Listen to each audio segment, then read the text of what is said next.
How y'all doing? Pretty good. How are you? Good.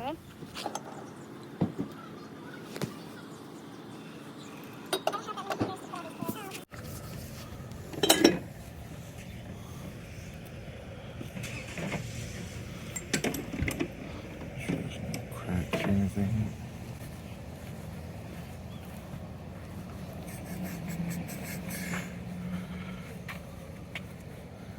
Getting a little bit wet this morning, isn't it? Yeah, it's because of the fog. Yeah. Wasn't expecting it. Mm-mm. How much for the coffee mug? That one here? It's Mama's. How much is your dinosaur? That's gonna be Is this work? Yes, there's nothing wrong with it. Is this batteries No, I think it's actually off. That's the only thing. It needs to be turned on. You're better at post-mortem. Very awkward at this moment.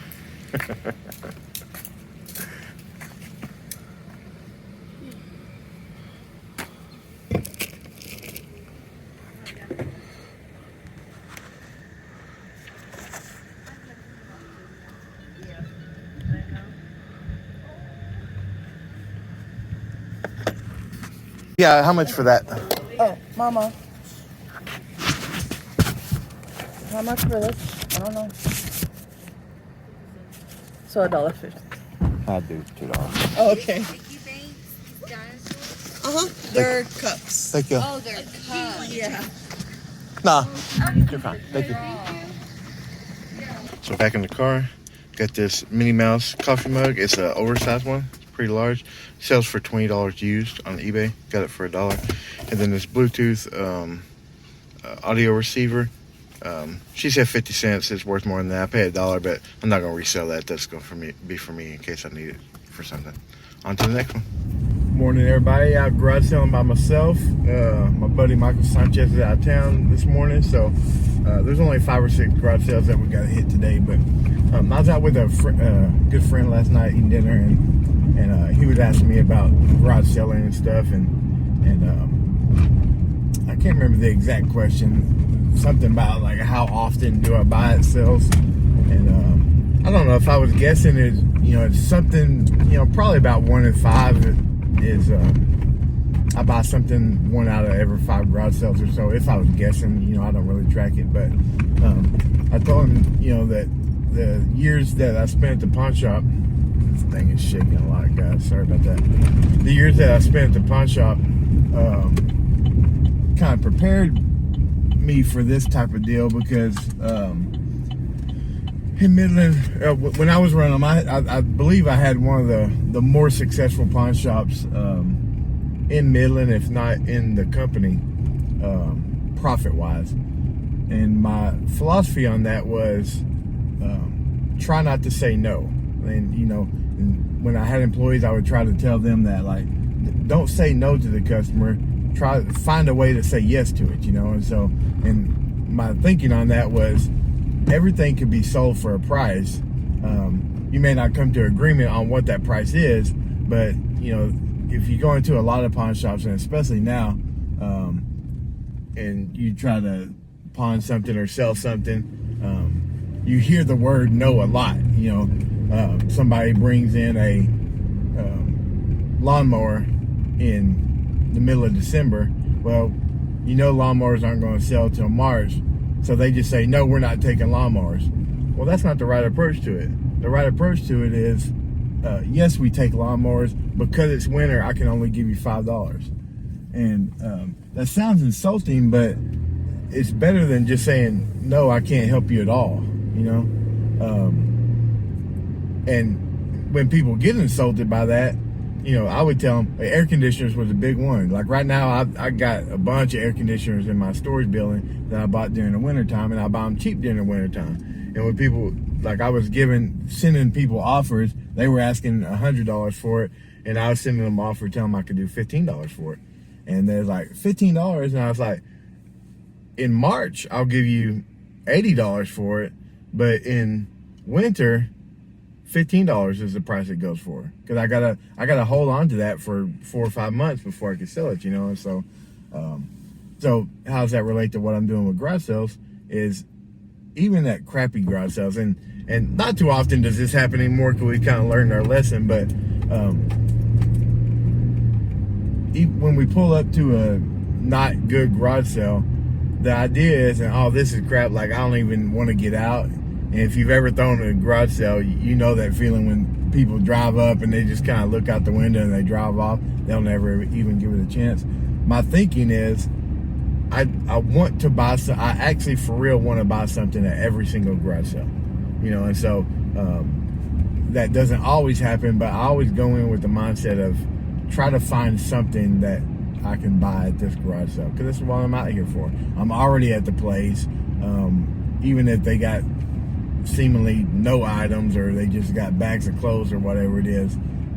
You never know. And the reason why I say there's kind of no such thing as a crappy garage sale is I found some of my best items at garage sales that in my mind I should have drove off from. I shouldn't have wasted my time. But then you'll go up and back behind them on the ground or something, they'll have some kind of thing that nobody's asked them about. And so I get to have that thing because nobody stopped and bought it off of them, you know. So that's kind of my philosophy. I'm about to pull up to the garage sale here in a minute. It's foggy and wet outside today, and this will only take me about an hour. There's not very many garage sales, so I'll see you at the next sale.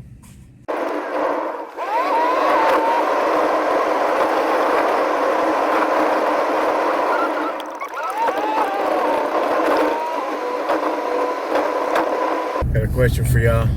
There's a cop up ahead of me. Are y'all afraid to pass cops? You know, cops usually drive slower. This one's going faster. I'm going 38 and the speed limit's 35. And he's going faster than that. But are you afraid to pass a cop? If he's, you know, if this cop was, say this cop was going 35 and I was going 38, are you afraid to pass him or not? I don't. I'd pass a cop going 37, 38 if he was going in a 35, so.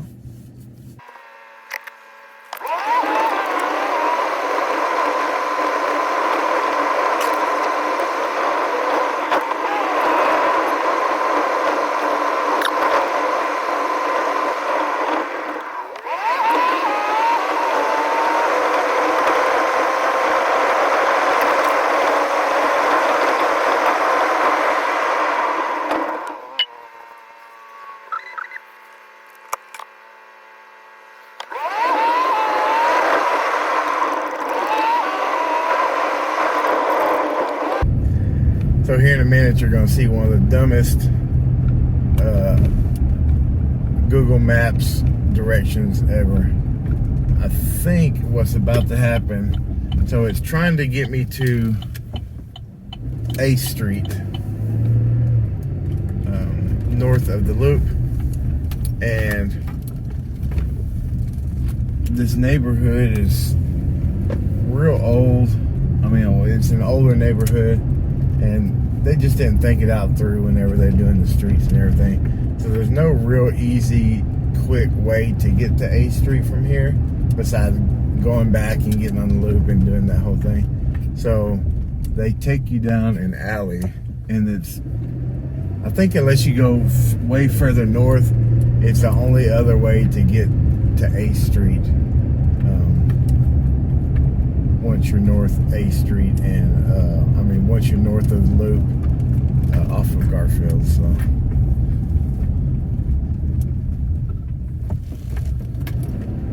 I learned this years ago whenever I started garage selling, that when it took you this way, and it'll naturally take you this way, it should have had me turn on the loop and just do it that way. That would have been easier, but it doesn't. So it actually wants me to turn right here in this alley that I just passed, but I always turn because that alley actually, well, it's not an alley, it takes you through these apartments that are right here to my left, and so I turn right here, this behind Swanson's, where Swanson's used to be, and this DK. Used to be 7-Eleven, so just trying to get me back on track. But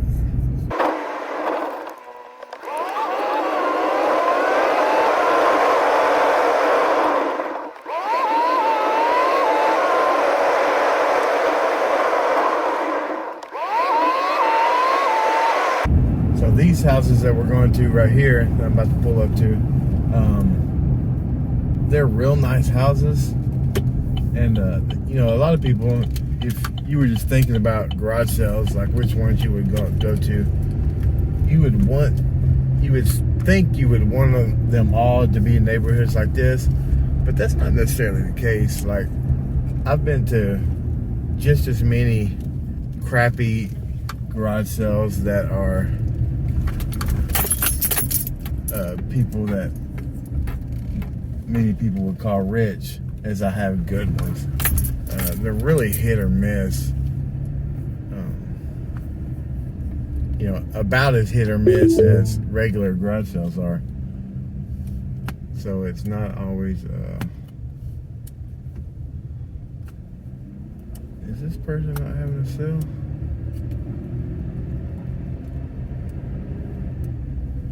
Man, don't tell me I drove all the way up here for nothing. We got one more sale to hit, and then we're gonna call it a day. Normally on a day like this, I would take that extra time to hit up pawn shops or Goodwill and stuff like that. But today I got a couple of things. I gotta run the boys a couple of places. So as soon as I hit this last garage sale, I'm gonna call it done. So maybe a short day, just the 2 items. We'll see what happens at the next one. Put the camera back on me for this. So there's only a few garage sales. I videotaped one. The other, they had one last week, so I had already been to it. They re-upped it again this week, but so I wasn't going to go back to that. And then this one makes the third one that didn't have one. So you know, there's going to be five garage sales, and 3 of them decided not to have it. So it's a frustrating day. I would make up for it right now by going to the pawn shops, but they changed their hours, so they don't open till 10 now. So because I don't have to do anything until around 10 o'clock. So anyway, I'm gonna switch the phone back around. You're in Midland, so you see Jumburrito right there. Across the street in that little shopping center right there, I'm not gonna pull in. Michael Sanchez's mom is opening up a resale store. So if you're in Midland, there's Al's Grocery, just so you know where we're at. If you're in Midland, you need some good used products. I don't think it's open yet, but it will be very soon. So that's gonna be it for the video. I think I'll find me a burrito place or somewhere where I can get something to eat. In fact, I'm gonna bust a U and go to that burrito place back there. And I guess I'll catch you guys at another time. Yeah, don't do this. I'm right in the middle of La Mesa. What I did was highly illegal, but thanks for trying to join along with me. We'll see you next week. Hopefully everything will be better. Bye.